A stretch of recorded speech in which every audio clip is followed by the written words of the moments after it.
Hello everyone. I hope we find you all fit and well today. Are you ready for another Open the Book story? Today's story is all about a really famous person in the Bible. He was the great-grandson of the people we heard about in last week's story. Do you remember Abraham and Sarah? They had a son called Isaac. Well, Isaac had a son called Jacob, and Jacob, well, he had lots of sons. Now, normally this would have been a story where we asked some of you if you would like to come and join us and help tell the story, because you've got such a large cast. You would have played the part of all Jacob's sons. We've tried to gather a few extras, but I wonder if you want to imagine that you are one of those brothers. As we tell the story, try to imagine how you would have felt. Would you do what they did? Now, a clue to this week's story is hanging behind me. It's very colourful. It's a multicoloured coat. I wonder if you can guess. So, why don't we open the book at the story called Joseph the Dreamer. Jacob had 12 sons. That's right, 12. His favourite son was Joseph. Jacob spoiled him and gave him special gifts, like a beautiful coat decorated with many colours. Reds and greens, blues and yellows, purples and pinks. Joseph was bright as a rainbow and proud as a peacock.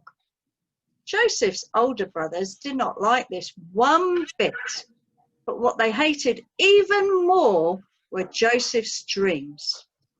One day, Joseph boasted, I had a dream last night. and his brothers groaned, Oh no, not again. Oh, I dreamed that we were all bundles of wheat. And guess what happened? Your bundles of wheat bowed down and worshipped mine. and then Joseph bragged, I had another dream. and his brothers sighed. go Oh. on then. Tell us about it. I dreamed that we were all stars. And guess what? Your stars bowed down to mine, just as if I were your king. It didn't take long for Joseph's brothers to grow tired of this, but that's no excuse for what they did. The next time they were out of Jacob's sight, they grabbed Joseph, tore off his colourful coat, and dropped him down a dry well. They were just about to kill him, in fact, when they spotted a cloud of dust at the edge of the hill. It was a band of traders bound for Egypt, their camels loaded with goods for sale. And one of the brothers asked, Why should we kill Joseph when we can sell him to those traders and make some money for ourselves? He'll be sold as a slave in Egypt, and his foolish dreams will never come true. 20 pieces of silver.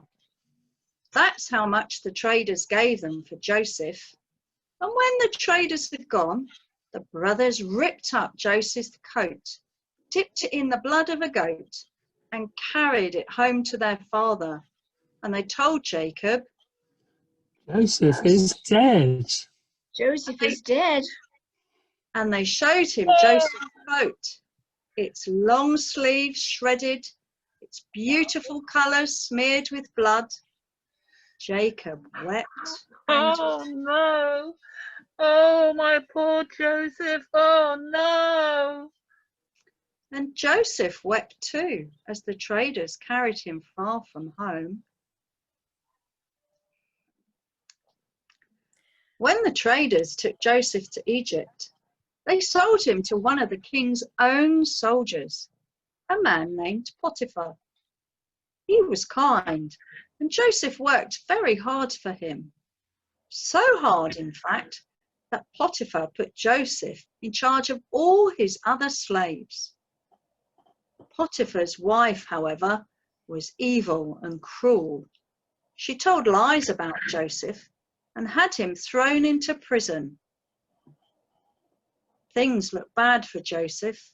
It seemed as if his dreams would never come true, but God was watching over him. Oh, poor Joseph, hated by his brothers, carried off into a strange country, and now in prison. Whatever will happen next? No, you'll have to wait until our next instalment to find out. But first, let's have a quiet moment to think about the story together. Remember I asked you to imagine that you were one of the brothers. Joseph's brothers were so jealous that they behaved really badly. Do you ever feel jealous when somebody has something you want? Maybe you've got something that your friends are jealous of. I'd like us to close our eyes for a moment and think of something that you could share with your friends.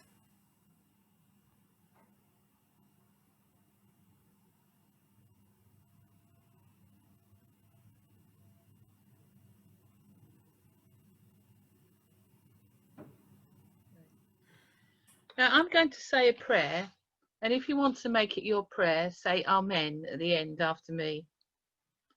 Dear God, sometimes life seems unfair. Other people get the things we would like to have. Please help us not to be jealous like Joseph's brothers, but to be thankful for all the good things we already have. Help us to share those things with our friends. Amen. Amen. Thank you so much, everyone. As usual, in a moment, we're going to share a song with you. Now, as we've left Joseph locked up in prison, perhaps we should sing a song to remind us that when we're sad or weary or down in the dumps, we can count our blessings. Remember all of the good things we have so that perhaps things won't seem so bad after all. So let's sing, hum, clap along, whatever you're allowed to do. Count your blessings. But for now, it's goodbye from me and the rest of the team. Have a great week. Bye.